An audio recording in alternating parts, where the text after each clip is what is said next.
Bismillahirrahmanirrahim. Assalamualaikum warahmatullahi wabarakatuh. Alhamdulillahirabbil alamin. Wassalatu wassalamu ala asyrofil anbiya'i wal mursalin Sayyidina Muhammadin wa ala alihi wa sahbihi ajma'in. Bapak-bapak dan ibu yang saya muliakan, mudah-mudahan kita semua dimasukkan oleh Allah ke dalam bahagian dari hamba yang dicintainya, disayanginya dan diridhoinya. Bapak Ibu sekalian, apa yang kita cari selama Ramadan? Dan sudah sampai di mana pencarian itu? Ada orang yang tahu, maka dia konsisten dengan pencarian itu. Ada orang yang tidak tahu sehingga dia tidak tahu apa yang harus dilakukan, tapi dia puasa. Pada prinsipnya ada dua yang kita harapkan selama Ramadan ini. Yang pertama, dosa diampuni oleh Allah Subhanahu wa taala. Yang kedua, ibadah diterima oleh Allah. Dua itu yang kita dalam Ramadan ini. Allah sangat gembira menerima hamba yang kembali tobat, melebihi gembiranya hati seorang ibu yang anaknya hilang lalu pulang kembali. Sangat sayang Allah kepada orang yang bertobat kepadanya. Tobat dalam bahasa syariahnya taba, artinya kembali. Jadi kembali pada jalan yang benar, kembali kepada Allah Subhanahu wa taala. Tanda-tanda tobat yang terima itu terasa dalam hati. Ada kesejukan dalam hati, ada perasaan ingin bertahan, menjaga diri untuk tidak melakukan perbuatan yang tidak diridhai oleh Allah SWT. Dan hati sudah terdorong untuk beramal yang terbaik daripada yang sudah kecil. Yang kedua yang kita harap adalah tentu amal ibadah kita diterima oleh Allah SWT. Karena sebenarnya tingkatan orang yang saleh yang sesungguhnya, dia hanya berharap ibadahnya diterima oleh Allah, dan dia tidak berharap terserah Allah mau ngasih pahala apa tidak, yang penting ibadahnya diterima oleh Allah dan hidupnya diridhai oleh Allah. Ilahi anta maqsudi wa ridhaka matlubi. Itu. Oleh sebab itu maka kita gunakan setiap detik, bukan hanya jam yang ada selama Ramadan ini, untuk senantiasa kita berada dalam beribadah kepada Allah. Di antara orang yang sangat dirindukan dan dicintai oleh Allah adalah orang yang pertama, dia punya lisan dzakir, lidah yang senantiasa berzikir menyebut nama Allah. Kemudian qalbun syakir, hati yang senantiasa bersyukur. Pagi kita bangun jam 3, jam setengah 4, jam 4. Begitu bangun, apa yang terasa? Alhamdulillah ya Allah, Engkau masih beri kesempatan kepada aku untuk hidup, untuk beribadah kepada Engkau, untuk menutupi kekurangan-kekurangan, untuk melengkapi apa yang harus dilengkapi dalam hidup. Ada perasaan senang ketika kita melangkah ke masjid, udara yang sejuk, enak rasanya, hati ini senang, bahagia datang ketika kita ada perasaan syukur. Bapak Ibu sekalian, tadi saya dipesankan oleh pengurus masjid, judul kita malam ini adalah Islam dan lingkungan hidup.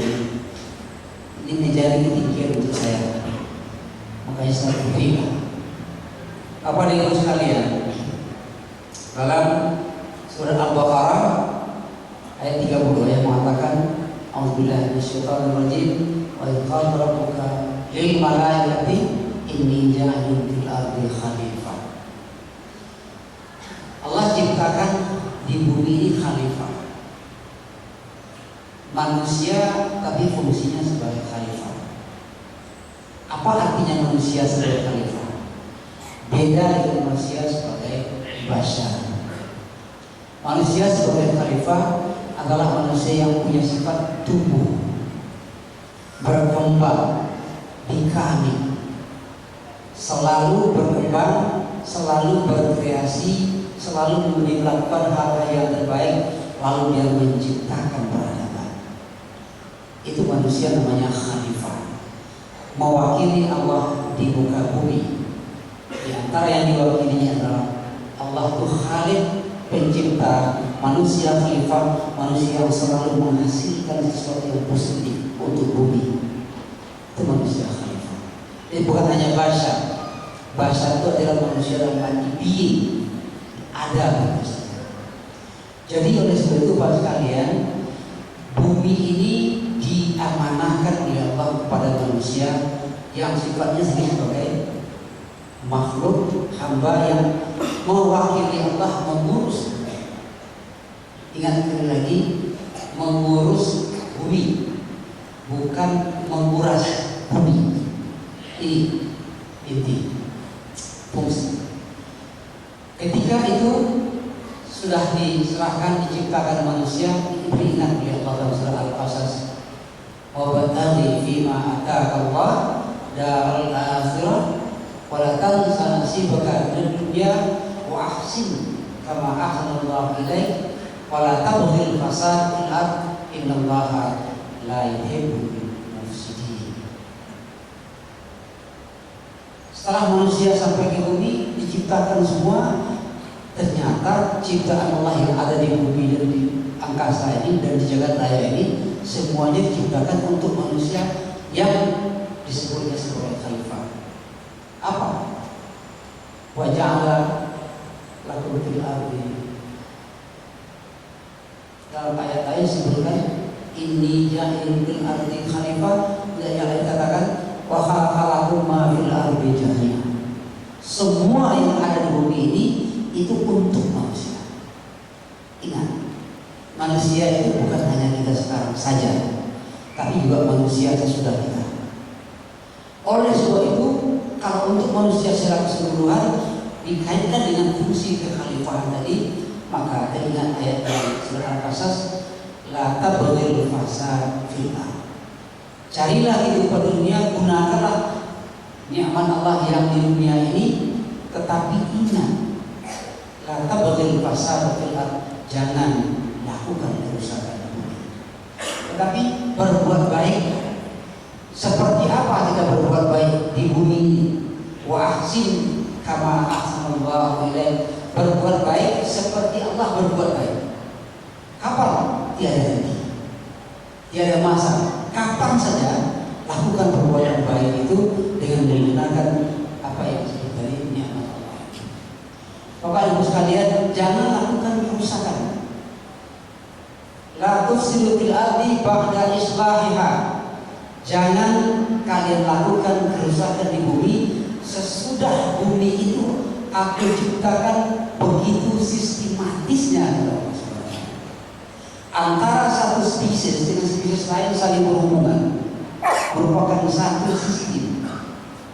Kadang-kadang kita berpikir, untuk apa cacing dijadikan Allah? Itu apa gunanya? Ternyata setelah diteliti, cacing itu untuk menggembur tanah, menyuburkan tanah.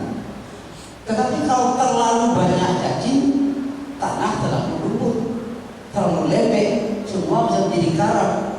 Maka ada belut, ada ayam, ada babi. Babi kerjanya makan cacing. Lalu kalau babi terlalu banyak, cacing habis semua. Lalu ada harimau memakan babi, ada ular segala macam.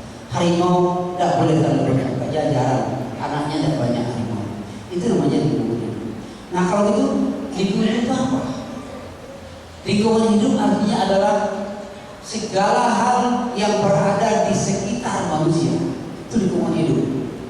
Ada tanam-tanaman berupa pohon, rumput, ada hewan, ada binatang, ada air, ada udara, ada api, dan semua itu namanya adalah lingkungan. Islam bicara tentang lingkungan berkaitan dengan ayat yang tadi, jaga lingkungan dalam arti menjaga bumi itu, jangan lakukan kerusakan. Artinya apa? Jangan rusak sistem yang ada. Alam yang, hutan yang diciptakan begitu luas itu gunanya untuk manusia, tapi jangan rusak karena akan mengganggu sistem yang lain. Dulu tahun 70-an seingat saya, daerah Karawang di Jawa itu kan daerahnya penghasil beras, Pulau Jawa. Waktu itu orang lagi tren ada miso kolo, suka orang. Akhirnya orang malam hari mencari kolo di sawah-sawah. Akhirnya kolo habis. Ketika kolo habis, maka hama merajalela, maka padi menjadi habis dimakan oleh hama karena merusak sistem. Jangan rusak sistem. Karena apa? Yang akan menerima akan kehancuran dan kerusakan adalah diri sendiri. La tabghil fasad fil ardi ba'da islahiha. Dunia ini diciptakan dengan sangat sistematis. Jangan lakukan kerusakan-kerusakan di bumi untuk kalian juga dan untuk kalian manusia yang akan datang. Bapak Ibu sekalian, salah satu cara memelihara lingkungan itu adalah berhemat menggunakan energi sumber daya alam. Kita tengok sebagian kawan kita atau kita yang melakukan. Ketika mau salat kita berwudu. Saya banyak memperhatikan bagaimana kaum muslimin dia akan menghadap Allah, sempurnanya salat dengan sempurnanya wudu. Dia mensempurnakan wudu tapi dengan melakukan perbuatan yang justru melanggar prinsip-prinsip wudu. Apa?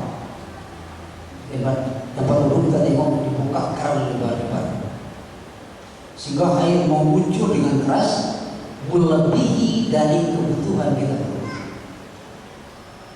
Suatu ketika Nabi didatangi oleh seorang badui. Dia bertanya tentang wudu. Kemudian Nabi memberi contoh berwudu 3 kali dalam hadis riwayat Bukhari. Lalu kata Nabi, inilah wudu, jangan dilebihkan dari 3 kali. Siapa yang melebihkannya, dia melampaui batas dan dia berbuat zalim kepada Allah. Tidak sadar kita rupanya. Ketika kita menghabiskan air begitu banyak untuk berwudu, hanya saja cuci muka, cuci tangan. Nabi mencontohkan 3 kali sampai kita berkali-kali sampai cuci muka, kepala, segala macam, air banyak, sebanyak-banyaknya berserak air itu. Padahal kata Nabi, kita termasuk orang yang mubazir dan berbuat zalim. Mari kita pikirkan, kenapa menggunakan air berwudu yang banyak itu disebut oleh Nabi zalim? Kenapa? Itu adalah sumber alam, sumber daya alam yang juga berguna untuk orang lain. Kalau kita hemat, orang lain bisa menggunakan memakainya, bukan hanya untuk berwudu, tapi untuk kehidupan. Salah satu saya tengok penyakit umat Islam di Indonesia, kemubaziran di saat dia akan menghadap Allah Subhanahu wa taala, berbuat zalim, mubazir, berwudu saja zalim, menghadap Allah berzalim, apalagi yang lain. Saya punya mahasiswa orang Thailand. Ketika dia kuliah di sini, dia tidak ngomong, tapi ketika dia saya pergi ke kampungnya, dia kritik saya sebagai mahasiswa. Apa katanya?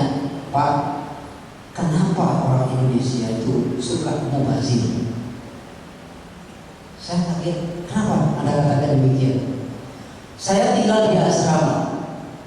Kawan-kawan di asrama yang orang Indonesia, dia pergi kuliah, mandi pagi hari, kerannya hidup. Saya mandi. Lampu di kamarnya hidup. Hari sudah siap, saya mati. Kipas angin hidup, saya mati. Saya pergi ke jalan, hari sudah siap, di jalan lampu masih. Apakah itu bukan perbuatan mubazir? Saya terperanah diikuti oleh anak kita. Padahal Allah mengatakan innal mubadzirina kanu ikhwana syayatin wa kana syaitan bi rabbih kafur. Kalau kita gunakan logika matematik, mubazir itu kawan setan. Setan itu kufur. Apa kira-kira apa kesimpulannya? Mubazir kawan setan, setan itu kufur. Lalu apa konklusinya? Primis layo, primis no, konklusinya apa? Orang mubazir kufur. Kita justru akan menghadap Allah sudah melakukan perbuatan kufur. Makanya azab Allah itu merusak lingkungan. Ada orang pulang dari masjid asal subuh, mungkin banyak salat sunat, pulang ke rumah ambil sampah buang gitu. Itu merusak lingkungan. Tahukah kita, sadarkah kita? Siapa yang memulai membuang sampah di situ satu bungkus, kemudian diikuti oleh orang lain berbungkus-bungkus sampai beratus-ratus, dia memulai perbuatan dosa, diikuti oleh orang lain digugur dosa karena dia memulai, maka dia dapat jatah dosa orang lain yang membuang sampah. Sampai ke sana. Jadi udah dibuat, saya suka jalan pagi di berbagai RT macam-macam. Ada yang paling kasar yang buang sampah ini anjing. Ini buang sampah anjing ada. Ada lagi satu sampah menimbulkan 1000 bencana. Tidak terjadi.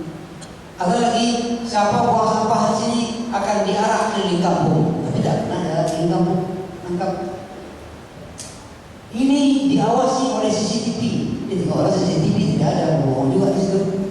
Akhirnya sampah berlian-lian di tempat-tempat. Jangan salahkan pemerintah kota saja yang mestinya, tetapi kita tidak mau. Ingat, man sanna sunnatan hasanatan falahu ajruha wa ajru man amilani.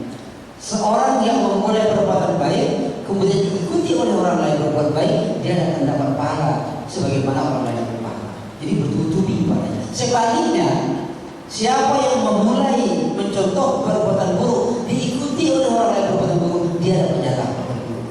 Tangguhlah dosa membuang sampah. Itu apa? Ini merusak lingkungan sampai ke sana kita bicara. Bapak Ibu sekalian, kira-kira 2 minggu lalu saya tunggu antri di bank. Duduk di samping saya, lalu ada anak kecil saya jalan sekitar 2 tahun bermain. Ada seorang ibu muda menengok anak kecil bermain itu, dia termenung saja. Lalu dia berbisik kepada saya, Pak, saya baru kehilangan anak. Namun itu hilang, meninggal Pak. Padahal saya payah mendapatkan anak. Dapat anak begitu lahir 2 bulan banyak kena paru-parunya rusak. Lalu apa kata dokter? Kata dokter, saya terhisap asap rokok orang waktu hamil. Mohon Bapak Ibu sekalian, Bapak terutama jangan tersinggung. Tapi kalau tersinggungnya, jangan kata-katanya. Ibu itu kata dokter, anaknya kena paru-parunya, padahal dia merindukan anak, dia jarang payah dapat anak. Begitu lahir anaknya kena paru-parunya. Maka waktu itu Pak, saya mau duduk atau keadaan apa, di sekitar saya orang merokok. Saya tidak bisa meninggalkan saat itu merusak. Indonesia tercatat perokok terbesar ketiga di dunia sudah Cina dan India. Bapak Ibu sekalian, kalau dalam tingkatan ilmu dokter lah, perokok itu ada disebut dengan orang yang first hand, ada second hand, ada third hand. Perokok yang Yang paling berbahaya itu adalah second and third hand. Kalau perokok banyak sakit tapi tidak berbahaya. Tapi yang lebih berbahaya adalah yang second hand, orang yang terkena asap rokok.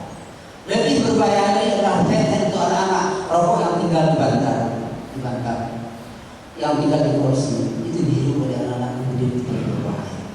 Bapak Ibu sekalian, maka apa yang dulu diijtimai oleh MUI di Padang Panjang, rokok itu haram bagi wanita hamil, peserta hamil di tempat-tempat umum dan beberapa tempat telah difatwakan, tapi dilanggar, tidak dihormati.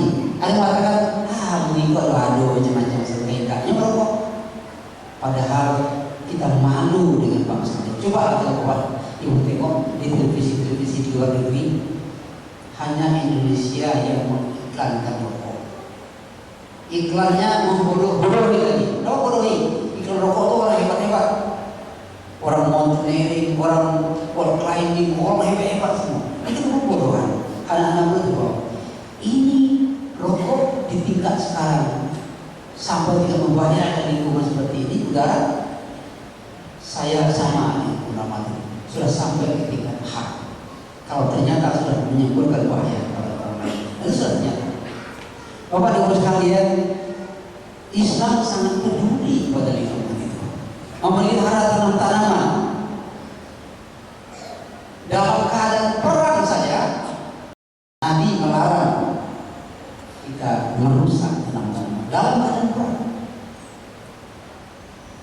Kita kadang-kadang hutan yang lebat itu dihabisi. Bukan kadang-kadang, nyatanya memang seperti itu. Habiskan. Tidak ada lagi kemana-mana, kemana perginya kayu yang itu diambil oleh orang yang mufsidun, orang-orang yang berusaha. Maka dalam rangka imsak Ramadan ini, mari kita lihat diri kita sendiri. Sudahkah kita peduli pada lingkungan yang diajarkan oleh Rasulullah? Sampai air wudhu saja Nabi mengontrol. Kita kadang-kadang tidak. Saya sering membandingkan makan di restoran mahal, kemudian makan di Ampera. Kalau makan di Ampera kebanyakan habis makan, licin dirinya. Tapi kalau makan di restoran mahal, bertumpuk-tumpuk, bahkan badannya berjuta, bersirat-sirat makan. Ini perbuatan mubazir yang luar biasa hebat.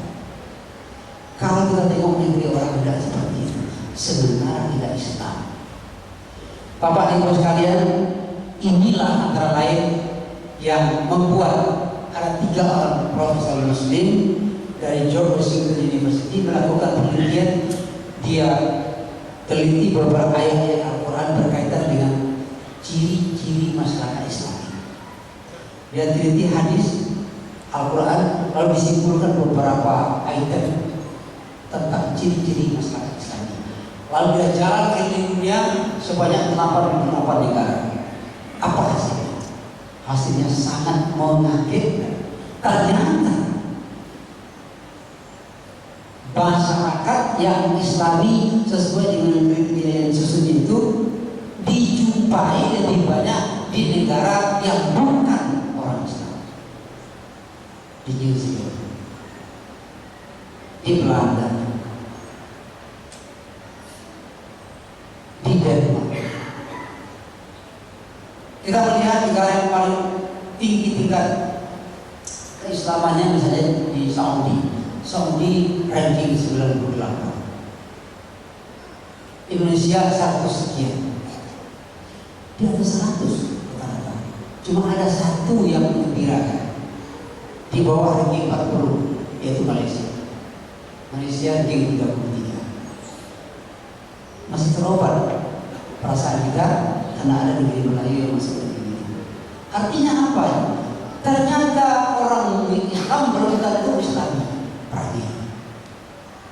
Seperti sering saya katakan, keluar dari masjid, lampu merah langgannya.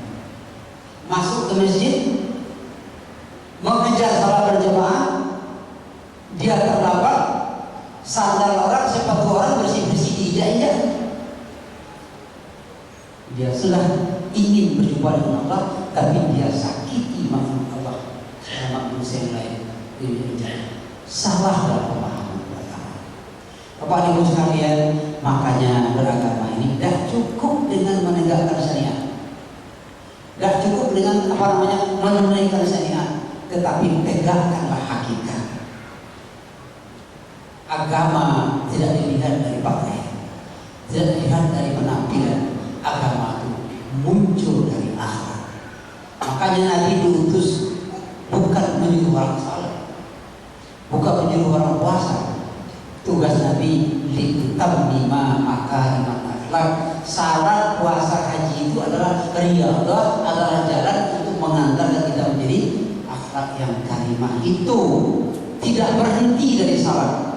Makanya orang muslim yang baik tidak dilihat dari berapa rakaat salatnya, berapa banyak tahajudnya, berapa kali dia tamat Al-Quran, bukan. Tetapi betapa mulia, berapa mulia akhlaknya dengan makhluk-makhluk Allah yang lain. Inilah orang muslim yang sesungguhnya. Oleh sebab itu, dirikan salat, tetapi tegakkan hakikat salat. Laksanakan puasa, tegakkan hakikat puasa. Merasa diri diawasi, memenahan diri, tidak mau berfoya-foya. Ini buka puasa pergi Bodoguri sana, kasih contoh, pesan makanan banyak-banyak, menumpuk, makan ini mengatur buang. Sekali makan jutaan. Apa gunanya? Sementara banyak saudara-saudara kita yang lain yang kelaparan, yang hanya makan pakai Indomie. Ingat dan kita waktu makan mewah itu ada tetangga kita yang tidak makan, atau yang makan sekali setahun makan enak di bulan haji. Ingat kan? Ini hanya puasa menimbulkan, mendidikkan empati kepada orang lain. Jadi Bapak Ibu sekalian, saya punya kawan mantan teroris. Dia katakan antara lain yang membuat dia teroris karena kecewa menengok orang-orang kaya, para pejabat memamerkan kekayaannya, bersenang-senang, berleha-leha kemana-mana, sementara kami miskin. Kami berharap entahkah makan atau tidak. Kita yang puasa ini masih ada harapan nanti maghrib kita berbuka. Orang miskin tidak. Makanya oleh sebab itu Bapak sekalian, banyak teroris akhir-akhir ini itu berawal dari orang perasaan yang seperti itu, lalu dimanfaatkan oleh orang lain. Teroris itu sebenarnya mereka korban. Siapa korban? Siapa? Korban orang yang otak di belakang yang memperalat mereka itu orang kaya. Akibat berlaku orang-orang berpangkat. Ini gitu. Bapak Ibu sekalian, oleh sebab itu mari kita laksanakan puasa ini, tetapi tegakkan hakikat puasa.